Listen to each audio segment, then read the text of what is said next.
everyone!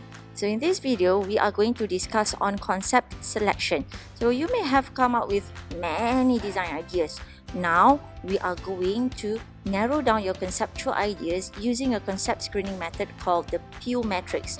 Later on, we will give a score to your design concepts to select the best design idea so that you can proceed for further development. Okay, so stay tuned.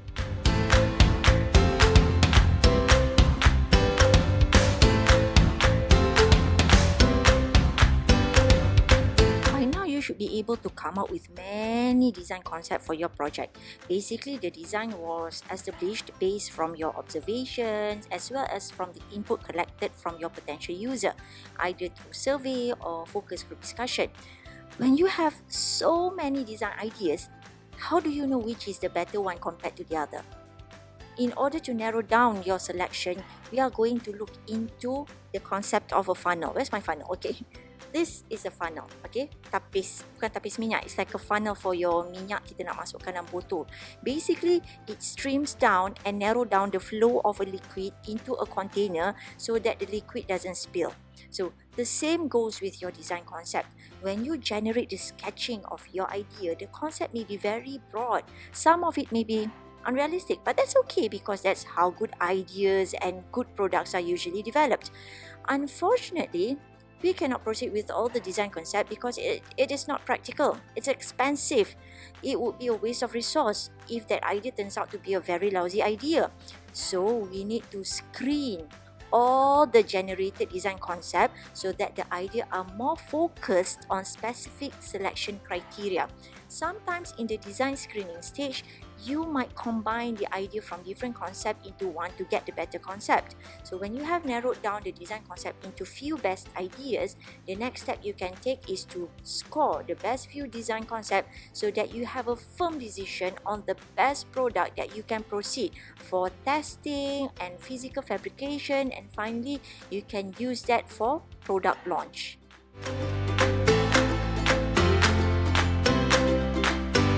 There are many ways to select the best concept that you can proceed for further development. It all depends on the system of the organization or the direction of the project team. One of the ways to select the best design concept is based on the external decision, orang luar. Designers usually come up with multiple proposals which will be presented to their clients or their customers. So these customers, orang luar inilah, will be the one who decide the best design concept which suit their company. Okay. The other way is to select the best concept based on product champion. This time around, the decisions are being made by people with the higher authority within the project team. So it depends on their personal preferences. The people who gets to decide may be your head of department or the team manager. Basically, the big boss now will be the one who gets to decide. Okay, sometimes design concepts are selected based on intuition, gerak hati. So every day in life, everybody would make decision based on their intuition. So the same goes when selecting your design. You can also select based on intuition, how it feels like, how likely it trigger your excitement. Okay. Another way of deciding the best concept is by voting. Each team member would vote for the concept that they like, and in the end, the design with the most votes will win, and the team will proceed with that particular project or that particular design idea for further development. Design concept can also be selected by listing its strengths and weaknesses for each design idea, so that the concept with the most strength and the least weaknesses can be selected for further development. Okay. Another effective way of selecting the best concept is by building a prototype, whether a simulation prototype or a physical prototype, so that you can test the user's feedback on that design concept. Okay, it's more effective on deciding the product which fits the user needs before launching the final end product.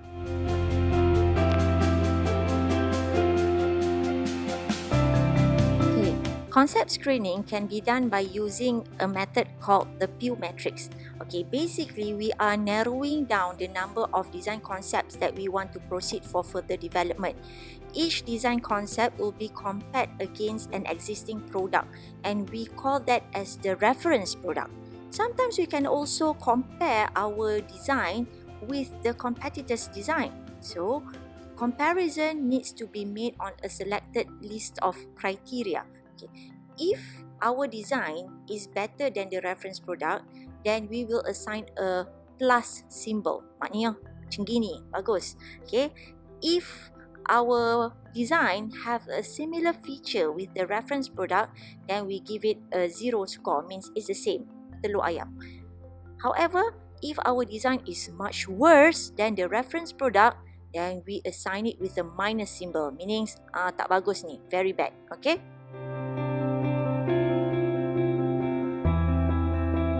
Here are the steps that we need to consider during concept screening. Let's apply the concept with a case study.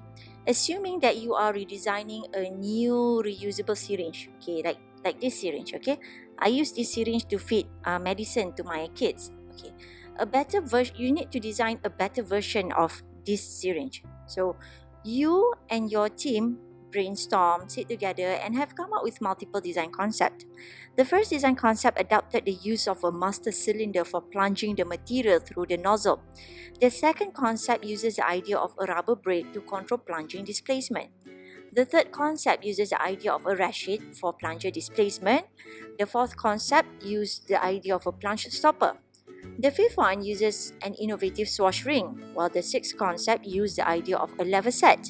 Finally, the seventh concept integrate the concept of dull screw for plunger displacement. So, the design team have come up with a total of 7 design concepts. Now, how are they going to select the best concept? In the first step of concept screening, they need to come up with a list of selection criteria which they can use to evaluate each concept. These criteria may come from the results of customer survey or specific technical requirements. So in the case of a reusable syringe like this, among the important criteria that the product must have is ease of handling. Of course lah, kalau susah nak pakai, for example, susah sangat nak gerakkan plunger dia ni kan, user would not be very happy. They would not be purchasing your product anymore. Buang dalam tong sampah lah. Like that one. The second criteria is ease of use. If there are too many assembly instructions, if it's too many elements, too complicated, then people got fed up in using it. Okay. The third one, very important, is the readability of the dose setting. Kalau saya nak bagi anak saya makan ubat with this syringe, it is very important for me to have the right dose of medicine. Kalau terlebih dos, mampai lah. Okay. So, the fourth one is dose metering accuracy. So, especially in lab work, accuracy of the apparatus is very important to get an accurate result. The fifth criteria is its durability. Because we want to use this syringe over and over and over again, then we have to make sure the syringe is durable enough for long-term use. Contoh, campak pun tak pecah, pijak pun tak hancur. Contohlah. Okay. The sixth criteria is more related to the production aspect. Okay, we want this product can be easy to be manufactured. If it is easy to manufacture, no special process are needed, then it will be very economical for the team to develop the physical product. Finally, we want the product to be portable. Boleh dibawa ke sana, kemari, ke situ, ke sini. Payahlah agak kan kalau syringe tu besar gabak. Imagine if you want to dose up the medicine. Silap-silap boleh sakit otot. Now, we have 7 criteria that we can look into when screening your design concept. In the view matrix, the 7 selection criteria that we described previously will be listed on the first column. The remaining column is the evaluation for the 7 design concepts that the team have sketched earlier. The last column is for the reference product. Okay, the second step of concept screening is you need to rate each design concept based on the selection criteria with respect to the reference product. In the case of the reference product, as we are not comparing it with anything, so we just put the 0 symbol in its column. Okay. Now, let's look at concept G. Ask yourself this question. Is it easy to be handled compared to the reference product? I don't think so. It has so many complex elements. Assembly may be quite difficult. So we can say, in terms of handling, it is worse than the reference product. So we put the minus symbol over here because it's worse than the reference product. How about the ease of use? Looks like the usage procedure is similar to the reference product, so if it is the same, we put the symbol 0 over here. Let's look at the third criteria. How is the dose readability compared to the reference product? They are using some kind of dials to show the dose reading, which is a very efficient type of display. So we can say that this design has better readability compared to existing product. So we put a plus sign to indicate it as a better criteria. So you repeat this step for other selection criteria and evaluate the other design concepts as well. You are just comparing it with the reference product, whether it have the same feature or better feature or worse feature. The next step in concept screening is to rank the concept. How are we going to do this? Based on the total of the plus, minuses and zeros that we get for each concept. Let's look at concept G once again. We have a total of 2 plus signs, 3 zeros, and 2 minus sign. Based on this total, we can calculate the net amount by which the total plus deduct with the total minus. So our total plus is 2, deduct with 2. So we got a net amount of 0. Okay. You repeat the same process for other design concepts as well. And based on the net amount, you can rank the concept based on the highest net score. In this case, highest net score is 3, so design concept A is rank number 1. The second highest net score is concept E, and so on. Okay, once you have ranked all the design concepts, you can think of how you can combine certain features to improve the design idea. Maybe some concept is already good enough, but it have one bad feature. So in that case, you can consider some very minor improvement to improve the overall concept while remaining the main feature of that design concept. Let's say from concept G, you can simplify the design feature to fit the selection criteria better. Design D can be combined with design F to get a better feature. When you have identified the best concept, you can decide whether you want to proceed with further development depending on the resources of the team. Kalau duit tak cukup, tak boleh lah you nak buat product prototype for that many design concepts. So that's why you have to narrow it down. In the case of the reusable syringe, the team have narrowed down their concept into 4 highest score.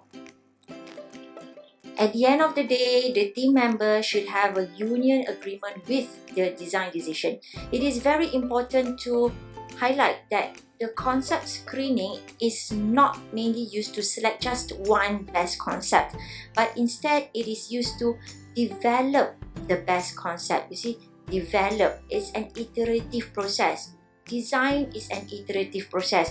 You can always look back and revisit at the design concept and think of how you can improve the idea so that it can fit the customer requirements.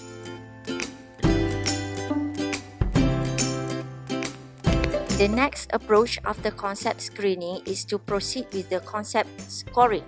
You can quantitatively select the best design concept this time. So in concept scoring, you assign a more detailed rating score on each of the selection criteria. If in concept screening, you rate based on 3 score, better than reference product, same with reference product, or worse than reference product. But this time around, you can consider the rating criteria against 5 scale instead. 1, 2 is worse than reference product, 3 is neutral, 4 and 5 means it is better than the reference product. Okay, each selection criteria may also be broken down into smaller and more detailed selection criteria, more detailed elements. So you see, the concept scoring have the same step with the concept screening approach. One significant difference is that this time around, each selection criteria are assigned with some kind of weightage percentage. If that criteria is very important, you can assign a high weightage. if it is less important, you can assign lower weightage. So looking at this list, we can see that the most important selection criteria are dose metering accuracy and ease of manufacture. The less important criteria is ease of handling. So you have to make sure that total weightage must be equal to 100%. Okay, jangan lebih, jangan kurang. Based from the narrowed or improved design concept from concept screening, you can now give a rating score for each design concept based on the reference. Rating 1 to 2 means worse than reference, rating 3 means no difference to reference, or rating 4 to 5 means much better than reference product. Next, you have to calculate the weighted score. The formula for the weighted score is the rating multiplied with the selection criteria weightage. Repeat that process for the other design concepts, and finally, you calculate the total weighted score for each design concept. Let's say in design concept A, we total up the total score of 0.15 plus 0.45 plus 0.2 plus blah blah blah, and we will get the total score of 2.75. Once we get the scores for all design concepts, similarly, we can rank the design concept based on the highest score. In this case, design concept DF is the rank number 1. So we can say that design concept DF can be considered for further development. So as you can see, using Pewmetrics, you can screen the design concept into the best few concept. You can improve the design by refining the design feature, either through combining 1 or 2 features from the other concept to create a more improved design. Okay, as I always say, design is an iterative process. You can always look back and improve on it. Okay, finally, you can single out the best design concept by using the concept scoring method. The score with the highest weightage system gives you some kind of confidence in selecting the best ideas. So I hope you learned something from this video. Please try out the exercise given on the PDF slides. You are required to perform the concept screening on a new mask design. Right now it's very relevant with our new norm. Everybody is looking into wearing the mask, kan? So why don't you try to come up with the new mask design, perform the concept screening with Pewmetrics, and select the best design using the scoring method. Okay, that's all for now. See you later, alligator.